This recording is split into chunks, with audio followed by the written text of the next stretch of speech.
Assalamualaikum warahmatullahi wabarakatuh. Bismillahirrahmanirrahim.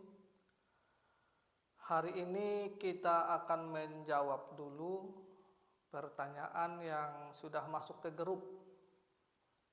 Pertanyaannya begini: apa yang menyebabkan proses pemulihan itu terlambat? Jadi kita akan jawab ya. Jadi proses pemulihan penyakit itu terlambat bisa disebabkan beberapa faktor. Yang pertama, biasanya bisa disebabkan karena dari faktor pasiennya atau faktor penderitanya yang kaitannya dengan emosi dia ya. Terus kaitannya dengan makanan yang dikonsumsi atau sering kita sebut pola makan, terus kaitannya dengan lingkungan sekitar, dan masih banyak faktor yang lain.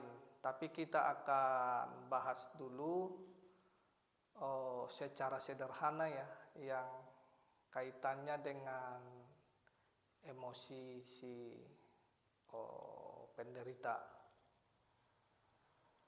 Jadi begini, ini kita berbicara berdasarkan pengalaman di lapangan. Kebanyakan pasien-pasien yang kita ketemui di lapangan, ketika pasien itu sudah sakit, dia merasa dia butuh diperhatikan. Itu sih benar, kita memperhatikan dia. Tetapi ketika kita memperhatikannya berlebihan, justru itu yang menyebabkan proses pemulihan itu terlambat. Karena apa? Karena pasien itu kalau sudah sakit, dia merasa itu apa-apa semua dilayani. Makan ya kepengen disuapin, duduk ya kepengen dudukin,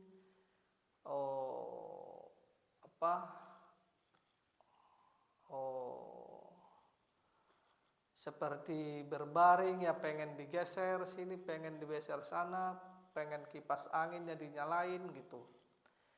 Jadi yang kita maksud begini, ketika pasien itu berprinsip begitu, maka proses pemulihan itu otomatis akan terlambat. Karena apa? Karena kalau kita melihat dari emosi si penderita itu pun, dia tidak sungguh-sungguh untuk pulih. Dia hanya kepengen itu dirawat dan diperhatikan. Contoh, ketika seseorang itu terlalu lama berbaring, tidak bergerak, ya, terlalu lama berbaring tidak bergerak, maka ini nanti akan menyebabkan sirkulasi darah itu akan berjalan dengan pelan. Sirkulasi energi itu juga berjalan dengan pelan. Sirkulasi cairan itu juga nanti berjalan dengan pelan. Sirkulasi kelenjar getah bening itu juga yang ada di dalam tubuh itu juga berjalan dengan pelan. Nah, ketika dia juga minum obat, setelah obat itu sudah masuk ke lambung dan ke usus kecil, maka karena dia jarang gerak atau kurang gerak, maka obat itu biasanya itu sampai ke lambung itu, karena suhu di dalam lambung itu kurang hangat, maka proses pengolahan obat itu juga akan terlambat. Di samping itu juga begini, ketika seseorang itu sudah terkena penyakit, apalagi penyakit-penyakit yang berat ya, contoh seperti kasus stroke, seperti kasus diabetes, dan kasus-kasus hipertensi, dan kasus-kasus yang lain yang berat itu, maka biasanya kemauan hidup itu akan berkurang. Ditambah lagi biasanya ketika dia bertemu dengan orang yang mengobati dia itu dikasih biasanya bahasa-bahasa yang berlebihan atau diagnosa-diagnosa yang berlebihan sehingga diagnosa itu yang menyebabkan ketakutan. Dan diagnosa yang menakutkan itu akan menyebabkan imunitas itu turun sampai lebih kurang 50%. Jadi begitu. Jadi alangkah baiknya ketika kita sudah kena penyakit, maka yang harus dimunculkan itu ialah yang pertama, kita menerima bahwa penyakit itu mungkin sudah ditakdirkan Allah pada kita. Itu yang pertama. Yang kedua itu kemungkinan seperti pembahasan kita yang kemarin, kemungkinan penyakit itu memang muncul karena akibat tubuh kita itu tidak bisa bertempur dengan serangan cuaca, ataupun tubuh kita itu kita tidak bisa merawatnya sehingga penyakit itu masuk. Tetapi semua itu kita terima dulu. Yang penting kita terima penyakitnya sehingga nanti pikiran itu akan tenang.